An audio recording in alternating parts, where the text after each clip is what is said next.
नमस्कार दोस्तों, टीके स्टडी क्लासेस के यूट्यूब चैनल से मैं तेजगण शर्मा सभी प्यारे मित्रों का बहुत बहुत स्वागत करता हूं। दोस्तों देखिए फ्रेंड्स, आज हम राजस्थान के इतिहास में आज एक नया टॉपिक कवर करेंगे दोस्तों। और आज का जो हमारा टॉपिक है, राजपूत रियासत के अंदर जो समाज सुधार हुए हैं उन सभी समाज सुधारों की हम बात करने वाले हैं। ठीक है। और समाज सुधारों में हम बात करेंगे दोस्तों, जो सभी प्रकार की जो रियासतों के अंदर जो सभाएं संगठन हुए हैं उन सभी के बारे में बहुत ही बेहतरीन तरीके से अपन पढ़ेंगे। ठीक है। तो दोस्तों, अपना जो टीके स्टडी क्लासेस है, इसी चैनल की जो लिंक है उसको अपने फ्रेंड सर्किल में या किसी लाइब्रेरी ग्रुप कोई एजुकेशन ग्रुप वहीं सभी पर दोस्तों इसकी लिंक को शेयर कीजिएगा और दोस्तों सब्सक्राइब भी कीजिएगा। दोस्तों सब्सक्राइब करने के पश्चात जो बेल आइकन आता है उस बेल आइकन को प्रेस कीजिएगा, ताकि यहाँ से मैं जो भी एक नया वीडियो अपलोड करूँ उसका नोटिफिकेशन आपके पास तुरंत आ जाए। ठीक है। तो स्टार्ट करते हैं आज का टॉपिक। राजपूत रियासत के अंदर हम समाज सुधार की हम बात करते हैं। देखिए दोस्तों, सबसे पहले हम बात करते हैं जो राजपूत रियासत के अंदर दोस्तों एक सभा है और उस सभा का नाम वाल्टर कृत राजपूत हितकारिणी सभा। देखिएगा दोस्तों, ये राजपुत्र नहीं है, ये राजपुत राजपूत या राजपूत हितकारिणी सभा की हम बात करेंगे। देखिएगा ये सभा क्या थी इसके बारे में देखते हैं। देखिए दोस्तों, ये जो सभा थी, कर्नल जो वाल्टर ने मेवाड़ रियासत में एक पॉलिटिकल एजेंट के रूप में उन्होंने काम किया था। ठीक है। जो कर्नल वाल्टर थे, जो मेवाड़ रियासत थी वहाँ पर दोस्तों उन्होंने पॉलिटिकल एजेंट के रूप में उन्होंने कार्य किया।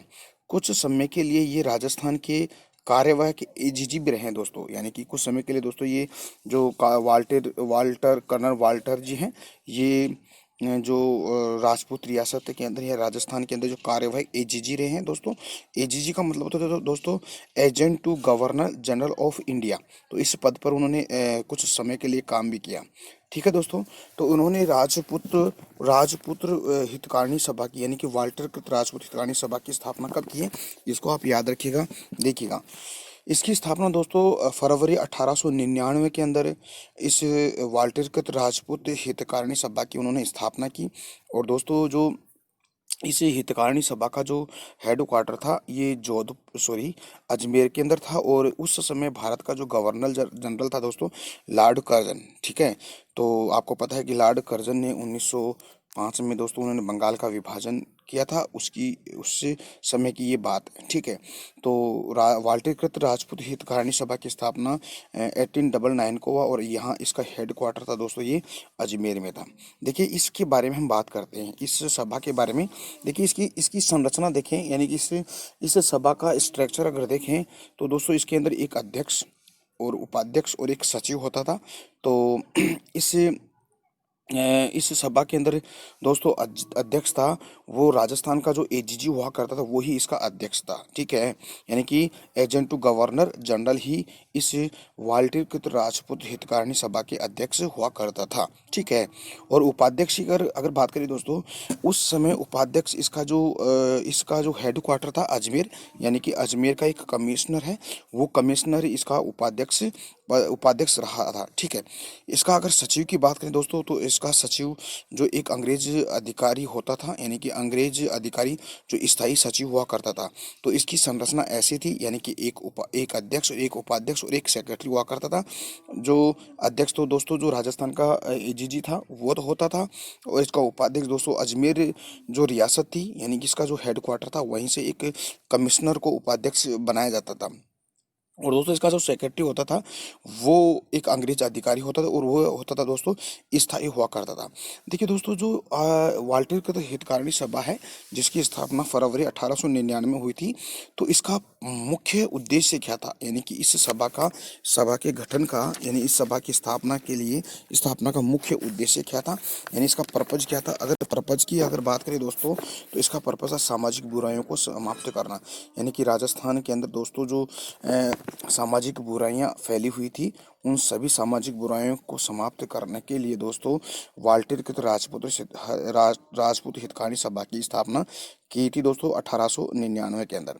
देखिए दोस्तों, इस सभा के अंदर दोस्तों जो सदस्य हुआ करते थे, उन सदस्यों की अगर हम बात करें तो एक राजपूत रियासत से 5 प्रतिनिधि सदस्य होते थे। यानी कि प्रत्येक हमारे राजस्थान में जितनी भी रियासतें थी, उस रियासत में से 5 सदस्य, इसके 5 प्रतिनिधि होते थे, वो इस सभा के अध्यक्ष हुआ करते थे। तो ध्यान दीजिएगा, मैंने कहा यानी कि इसका अध्यक्ष यानी कि जो राजस्थान का जो गवर्नर जनरल था, एजीजे था, वो इसका अध्यक्ष हुआ करता था। उपाध्यक्ष की अगर हम बात करें दोस्तों, तो ये अजमेर के जो कमिश्नर होते थे, वो कमिश्नर को उपाध्यक्ष बनाया जाता था। चाहे कोई भी कमिश्नर चुना जाए या उसको नियुक्त किया जाए, तो वही इसका अध्यक्ष उपाध्यक्ष हुआ करता।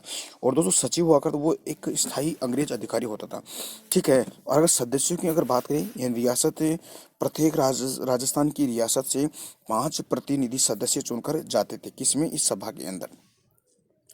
दोस्तों इसकी बैठक की हम बात करें, जो इस सभा की बैठक की अगर हम बात करें, तो दोस्तों बैठक के साल में एक बार शीर्ष बैठक, जिसकी अध्यक्षता स्वयं एजीजी यानी कि agent to governor general of India, यानी कि ये इसकी अध्यक्षता करता था। ठीक है।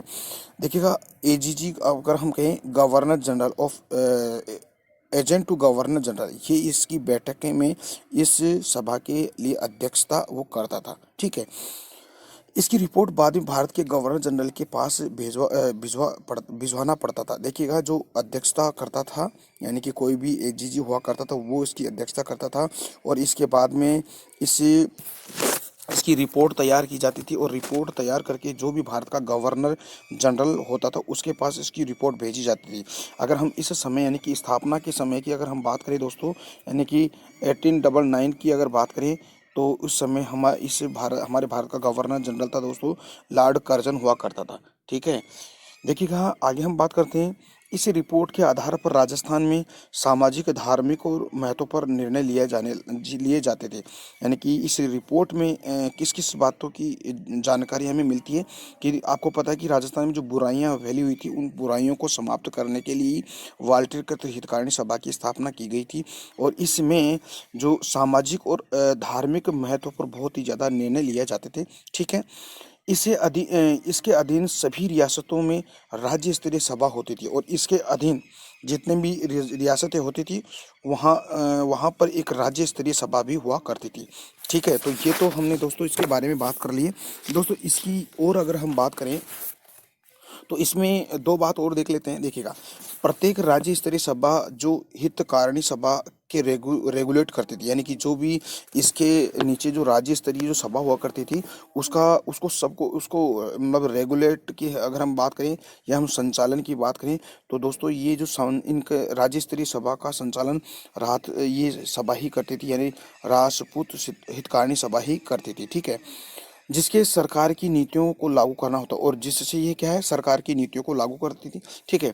और जो राज्य स्तरीय सभा हुआ करती दोस्तों, ये भी समाज सुधार के लिए काम करती थी। ठीक है। यानी कि जो राजपूत हितकारिणी सभा है, वाल्टर कृत राजपूत हितकारिणी सभा के नीचे दोस्तों राज्य स्तरीय सभा हुआ करती थी। ये इसका मुख्य उद्देश्य ये भी था दोस्तों, समाज सुधार का काम था। ठीक है।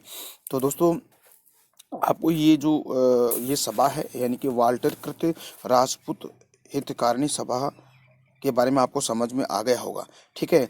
देखिए दोस्तों, आगे हम बात करें, अगली सभा की हम बात करें, तो दोस्तों देखिएगा, देश हितैषी सभा थी। अब ध्यान दीजिएगा, इस सभा के बाद एक सभा का गठन किया गया था। ये भी जो हमारे सामाजिक कार्यों कार्यों के लिए, सामाजिक बुराइयों के लिए दोस्तों, ये कुछ कानून या नियम बनाती थी ये सभा। ठीक है। तो इस सभा का नाम है देश हितैषी सभा। देश हितैषी सभा की अगर हम बात करें, तो दोस्तों इसकी स्थापना देखिएगा, इसकी स्थापना 1877 के अंदर इसकी स्थापना हुई थी। तो वाल्टर कृत राजपूत हितकारिणी सभा की स्थापना 1988 में हुई थी। ध्यान दीजिएगा, ये इसको कॉन्सेप्ट को आप याद रखिएगा। ठीक है दोस्तों। तो दोस्तों इसके बाद अगर हम देखें, तो इस सभा की हम बात करें, तो इस सभा का भी दोस्तों जो हेडक्वार्टर था, ये भी अजमेर में था। तो दोस्तों दोनों जो सभा थी दोस्तों, एक वाल्टर कृत हितकारिणी सभा की स्थापना अगर देखें तो 1899 में, और देश हितैषी सभा की बात करें तो 1877 में। दोनों दोनों ही सभाओं का जो हेडक्वार्टर था दोस्तों, ये क्या कहाँ था, यानी कि अजमेर में था, ठीक है। लेकिन हम गवर्नरों की अगर बात करें, तो गवर्नरों की बात करें तो वाल्टर कृत राजपूत हितकारिणी सभा की के समय गवर्नर लॉर्ड कर्जन था दोस्तों। और इस देश हितैषी सभा के समय भारत का गवर्नर जनरल लॉर्ड लिट्टन था, ध्यान दीजिएगा, ये लॉर्ड लिट्टन है। ये लॉर्ड लिट्टन 1876 से लेकर 1880 तक ये भारत के गवर्नर जनरल रहते हैं, ठीक है। तो ये देश हितैषी सभा है। देखिए, ये जो देश हितैषी सभा का प्रमुख कार्य देखें, या हम यूं कह सकते हैं, इस सभा का अगर उद्देश्य देखें तो दोस्तों, जो विवाह संबंधी नियम बनाए जाते थे, ठीक है, इसके अंदर, किसके अंदर, इस देश हितैषी सभा के अंदर विवाह संबंधी नियमों की अगर बात करें, एक तो जो विवाह की आयु फिक्स की जाती थी, और इसके अलावा देखें तो देखते हैं और क्या बातें हुई थी। देखिएगा, इसमें देखिएगा विवाह संबंध देखते हैं, इसमें देखिएगा, विवाह के समय पर राजस्थान की ऐसी रियासतें जिनकी वार्षिक आय दोस्तों 500 रुपये से अगर ज़्यादा है वार्षिक आय, वही रियासतें विवाह के अवसर पर त्याग प्रथा को जारी रखी जाती थी। दोस्तों, एक त्याग प्रथा होती थी, ठीक है, वो हम त्याग प्रथा आगे हम बात करेंगे, ठीक है। तो इस जो विवाह के समय जो राजस्थान के अंदर जो ऐसी रियासतें होती जिनकी वार्षिक आय अगर 500 रुपये से ज़्यादा है, तो वही वही जो रियासत है वो विवाह के समय दोस्तों त्याग प्रथा जारी रख सकती थी। देखिए दोस्तों, ये त्याग प्रथा होती क्या है, देखिए हम यूं कह सकते हैं कि जो त्याग प्रथा है, राजपूतों के अंदर जो लड़की की विवाह के उपलक्ष्य में दोस्तों, जो उसके जो मेहमान आते थे, ठीक है, उनको कुछ उपहार दिए जाते थे, ठीक है। तो वो एक त्याग प्रथा थी, ठीक है। इसकी अब हम बात करते हैं आगे। देखिए, प्रत्येक रियासत के लिए नियम बनाया दिया कि अपने बड़े पुत्र, देखिएगा, इस सभा के द्वारा एक नियम बना दिया गया कि किसी भी रियासत के लिए एक जो रियासत के लिए नियम बनाया कि अपने बड़े पुत्र या बड़ी पुत्री के विवाह में अपनी कुल आय का 25% से ज़्यादा खर्च नहीं कर सकता। अगर कोई रियासत के जो लोग हैं, नागरिक है, आम नागरिक है, वो अगर अपनी बड़े पुत्र या अपनी बड़ी पुत्री का अगर विवाह कर रहे हैं, तो वह कितना खर्च करेगा, यानी कि उसकी कुल आय, यानी कि जितना वो कमाता है उसका प्रति 25% ही खर्च कर सकता है। अगर वह दूसरे दूसरे पुत्र या दूसरी पुत्री का विवाह कर रहा है, तो आय का 10% ही खर्च कर सकता है। तो दोस्तों, ये कॉन्सेप्ट आप याद रखिएगा, यानी कि जो देश हितैषी सभा में यह नियम बनाए गए, यानी कहने का मतलब है विवाह से संबंधित नियम थे, ठीक है। यानी कि ऐसी रियासतें जिसकी वार्षिक आय 500 रुपये से अगर ज़्यादा है, तो वह त्याग प्रथा को जारी रख सकती है। या हम इसके अलावा और भी नियम बनाए कि अगर कोई रियासत का आम नागरिक है, अगर अपनी बड़ी पुत्री का विवाह कर रहा है, ठीक है, तो वह अपनी अपनी जो कुल आय थी दोस्तों, उस कुल आय का 25% ही वो विवाह में खर्च कर सकता है। और इसके अलावा अगर दूसरे दूसरे पुत्र या पुत्री का विवाह करता है, तो वो अपनी आय का 10% ही खर्च कर सकता है। तो दोस्तों, हम यूँ कह सकते हैं, जो देश हितैषी सभा है, ये दोस्तों विवाह संबंधी नियम बनाती थी, ठीक है। इसका मुख्यालय अजमेर में, और इसकी स्थापना दोस्तों जुलाई 1877 में, ठीक है। और उस समय भारत का जो गवर्नर जनरल था दोस्तों, लॉर्ड लिट्टन इसका यहाँ का गवर्नर जनरल था, ठीक है। देखिए दोस्तों, हम बात करते हैं आगे। अब दोस्तों, एक सभा है जो देश हितैषी सभा और वाल्टर कृत जो सभा है, उस दोनों को कमांड करके एक बनाई गई है। तो उसको हम यूं कह सकते हैं, वाल्टर कृत सभा और देश हितैषी सभा, ठीक है। दोनों में डिफरेंस आपको मैंने बता दिया। देखिएगा, ये जो वाल्टर कृत सभा है, ये विवाह की आयु निश्चित की है, ये, ठीक है। ये क्या है, ये विवाह की आयु, यानी कि लड़के की आयु 18 वर्ष और लड़की की आयु 14 वर्ष रखी है। तो 18-14 का रेशियो आप याद रखिएगा। विवाह की निश्चित आयु की गई थी इस वाल्टर सभा के द्वारा। और दोस्तों, देश हितैषी सभा है, ये इसने क्या नियम बनाए कि विवाह में आयु संबंधी नियम नहीं, यानी कि ये जो नियम बनाए थे विवाह के संबंध में, इसके द्वारा ये नहीं बनाए गए थे किसी देश हितैषी सभा के लिए। तो ये नियम बनाए गए सिर्फ वाल्टर कृत सभा के द्वारा ही बनाए गए। इसमें ये एक बात बताएगी, बहुविवाह करने का अधिकार, यानी कि बहुविवाह, यानी कि अनेक पत्नियां रख सकते थे, ठीक है। और त्याग प्रथा दोनों में समान, यानी कि त्याग प्रथा दोस्तों दोनों में समान थी। एक तो वाल्टर कृत सभा में और एक देश हितैषी सभा के अंदर त्याग प्रथा बिल्कुल समान थी, ठीक है। देखिएगा, आप देखते हैं देखिए दोस्तों, एक तो टीका क्या है, देखिएगा टीका क्या है। लड़की का पिता जब लड़के के पिता को दहेज देता है तो दोस्तों उसको हम टीका कहते हैं। और एक रीत क्या होती है, जब लड़के का पिता लड़की के पिता के पास कुछ उपहार भेजना, उसको हम कहते हैं रीत कहते हैं। और बहु विवाह नहीं था दोस्तों, ठीक है। बात करते हैं आगे दोस्तों, हम बात करते हैं दोस्तों अब जो आर्य समाज है यानी कि दयानंद सरस्वती की हम बात कर लेते हैं, ठीक है दोस्तों। देखिए दोस्तों, ये तो हमने आगे जब हम इंडियन जो हिस्ट्री है यानी कि जो मॉडर्न हिस्ट्री, उसके अंदर जो नेशनल मूवमेंट हम पढ़ाएंगे तो दोस्तों वहाँ पर इसकी अच्छी बेहतरीन तरीके से हम चर्चा करेंगे। या हम जो व्यक्ति विशेष के बारे में पढ़ाएंगे तब इसके बारे में चर्चा करेंगे, ठीक है। तो आर्य समाज की हम बात करते हैं और दयानंद सरस्वती की हम बात कर लेते हैं। देखिएगा, देखिए सबसे पहले देखें तो दयानंद जो सरस्वती है दोस्तों, स्वामी दयानंद सरस्वती है, ये इन्होंने 1875 में दोस्तों आर्य समाज की स्थापना की। यानी कि याद रखिएगा, आर्य समाज की स्थापना कब की जाती है, 1875 में, ठीक है। और इसका जो मुख्यालय दोस्तों बम्बई के अंदर था, ठीक है, किसका, आर्य आर्य समाज का, ठीक है। और मुख्यालय पहले तो बम्बई में, फिर इसका लाहौर में रखा, फिर दोस्तों इसका दिल्ली में रखा। तो ध्यान दीजिएगा, यानी कि मुख्यालय बम्बई, लाहौर और दिल्ली के अंदर इसका मुख्यालय था आर्य समाज का, ठीक है। बाद में दोस्तों इसका मुख्यालय बाद में लाहौर, फिर बाद में दिल्ली में मुख्यालय बनाया गया था। तो याद रखिएगा, पहले जब इसकी स्थापना 1875 में की जाती है आर्य समाज की, तब बम्बई में इसका मुख्यालय था, फिर बाद में इसका मुख्यालय चेंज किया गया लाहौर, फिर चेंज करके फिर दिल्ली के अंदर इसका मुख्यालय रखा गया। देखिए दोस्तों, जो राजस्थान के अंदर जो महिलाओं के लिए जो शिक्षा है, महिला शिक्षा के लिए आर्य समाज ने पुत्री पाठशाला की स्थापना की दोस्तों। ये बहुत इंपॉर्टेंट है, याद रखिएगा। यानी कि महिलाओं की शिक्षा में सुधार करने के लिए दोस्तों आर्य समाज ने एक पुत्री पाठशाला की स्थापना की।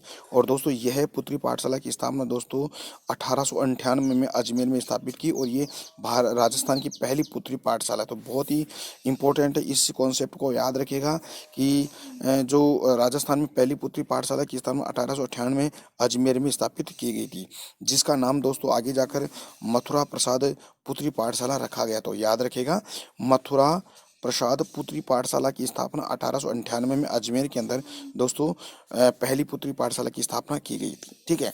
बाद में अगर देखें तो राजस्थान में आर्य समाज के सहयोग से ही पहला आश्रम, यानी कि पहले आश्रम की स्थापना की, और उस आश्रम का नाम था वानिता या वनिता आश्रम की स्थापना 1925 ईस्वी में अजमेर में स्थापित किया गया। तो ध्यान दीजिएगा, यानी कि कहने का मतलब है कि पहली पुत्री पाठशाला की स्थापना 1898 में अजमेर में स्थापित की गई। और पहला जो आश्रम था दोस्तों, यानी कि इसको हम कह सकते हैं वनिता आश्रम की स्थापना दोस्तों, ये भी अजमेर में स्थापित किया गया था।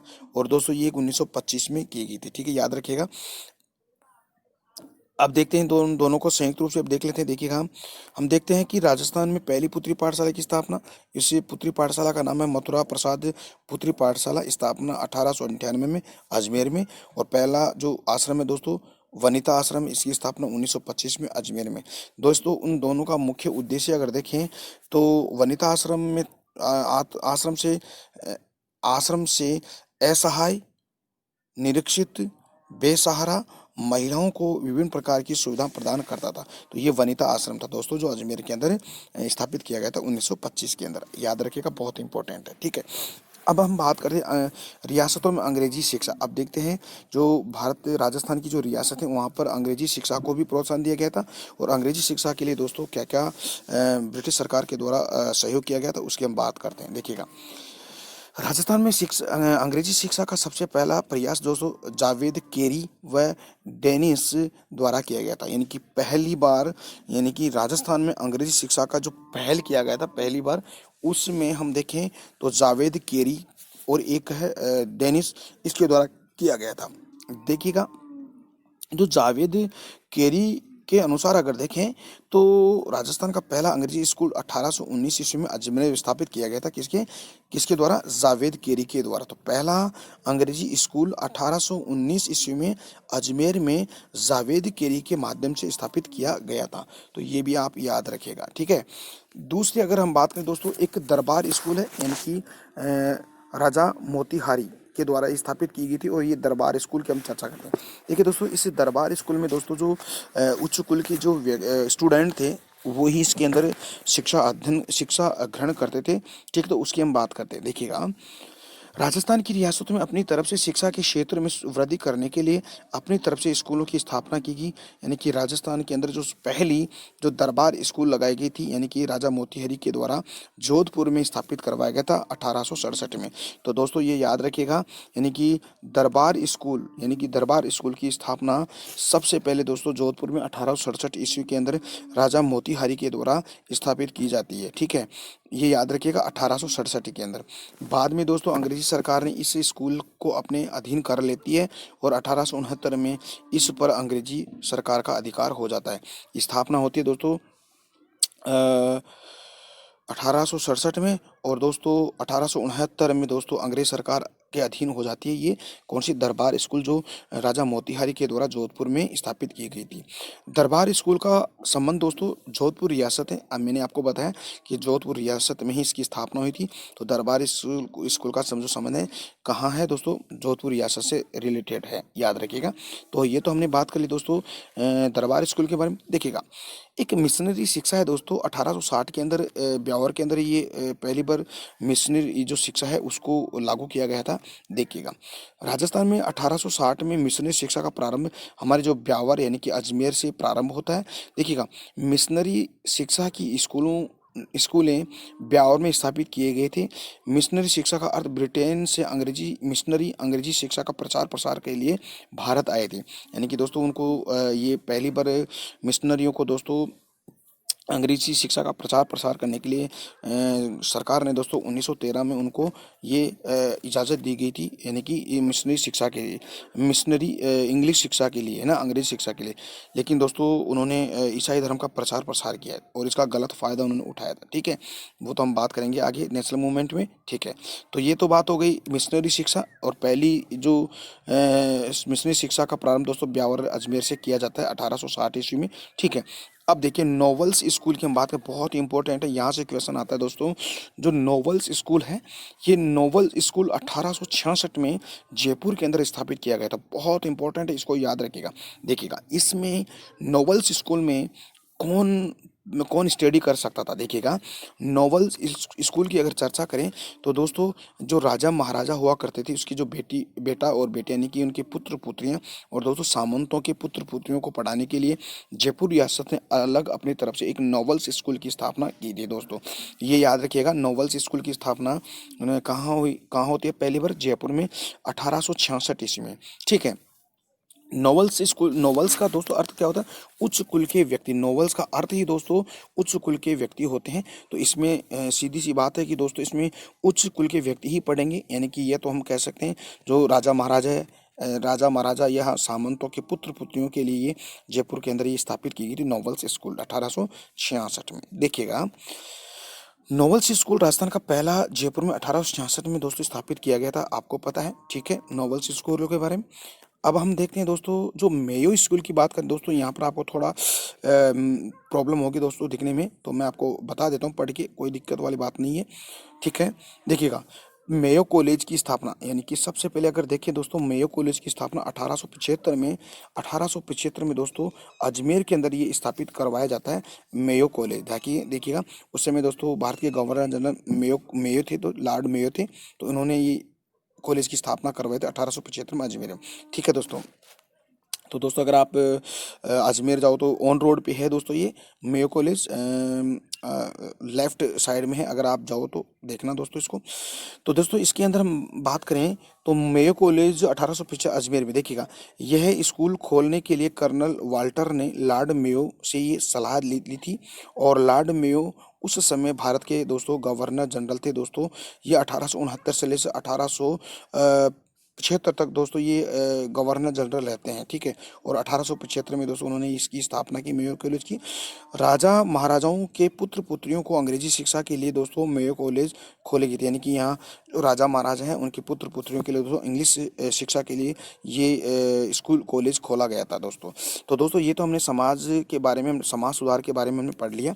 तो दोस्तों आज का वीडियो कैसा लगा, उम्मीद करता हूँ दोस्तों आज का वीडियो भी अच्छा लगा है। तो दोस्तों अगर आपको अच्छा लगा तो प्लीज़ जो अपना टेक स्टडी क्लासेस चैनल है उसके लिंक को अपने फ्रेंड सर्किल में इसको शेयर कीजिएगा दोस्तों, लाइक भी कीजिएगा और दोस्तों सब्सक्राइब भी कीजिएगा। ठीक है दोस्तों, तो हम कल मिलते हैं एक नए टॉपिक के साथ। तब तक के लिए मेरे को इजाज़त दीजिएगा दोस्तों। नमस्कार, जय हिंद, जय Bharat, bye bye, take care, अपना ख्याल रखिएगा।